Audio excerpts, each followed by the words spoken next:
terpilihnya Prabowo dan Gibran selaku pemimpin negara yang baru, bahwa salah satu kebijakan yang paling banyak dibahas oleh masyarakat adalah rencana kenaikan PPN yang tadinya tahun ini 11% menjadi 12% begitu. Kalau tanggapan Anda dari industri sendiri bagaimana? Apakah Anda setuju dengan kebijakan ini? Karena mengingat memang tujuannya sebenarnya baik, adalah meningkatkan tax ratio negara. Silakan Pak.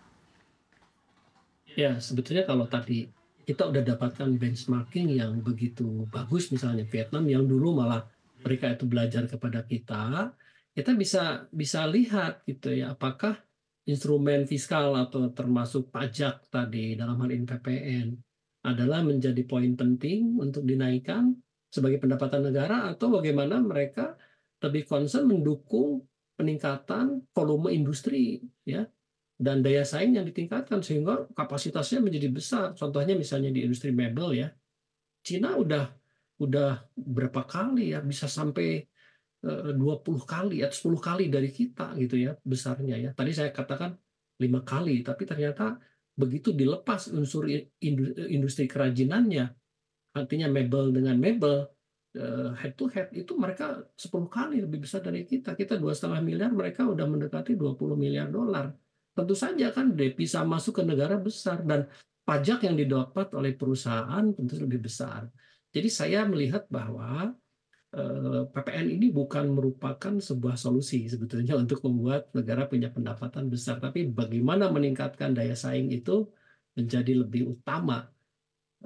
Karena pada hakikatnya pertumbuhan industri itu justru didapat dari bagaimana cara membangun daya saing ini di mata global. Menarik sekali begitu dari pengusaha industri mebel begitu. Mebel ini kan memang menjadi salah satu produk primadona Indonesia untuk diekspor, untuk meningkatkan pendapatan negara juga begitu. Tapi Anda sendiri mengatakan bahwa meminta pemerintah untuk mengevaluasi ulang begitu ya terkait dengan kenaikan pajak atau PPN menjadi 12% di tahun 2025. Oke, baik. Selanjutnya saya akan bertanya langsung kepada Bapak Justinus Gunawan yang sudah bergabung bersama kami secara langsung di studio CNBC Indonesia. Selamat sore Pak Justinus.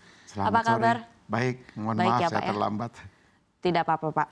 Oke, pertanyaan selanjutnya buat Pak Justinus, tadi kita lanjutkan begitu ya, terkait dengan kenaikan PPN menjadi 12%. Kalau dari Pak Justinus sendiri bagaimana? Apakah setuju dengan kebijakan ini kalau dari industri kaca sendiri? Setuju dengan penundaan, setuju juga dengan Bapak tadi, sebaiknya kita kaji ulang lagi, karena ini diperkirakan menjadi kontraproduktif di tengah gejolak ekonomi global ini.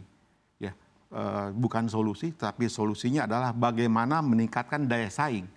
Meningkatkan daya saing dengan berbagai cara-cara, tadi salah satunya adalah meningkatkan produktivitas dan juga menekan biaya. Menekan biaya, efisiensi. Yeah. Termasuk di antara tadi yang sempat saya singgung pada awalnya adalah bagaimana industri yang dengan sendirinya pasti akan efisien, tapi bagaimana pemerintah berperan untuk meningkatkan daya saing dari sisi energi. Energi ini kita tahu bahwa kita sangat berlimpah, dimanfaatkan untuk nilai tambah yang cukup tinggi. Itu dengan industri manufaktur. Karena manufaktur itu adalah fondasi ekonomi, suatu ekonomi atau negara ya. Ini sangat penting.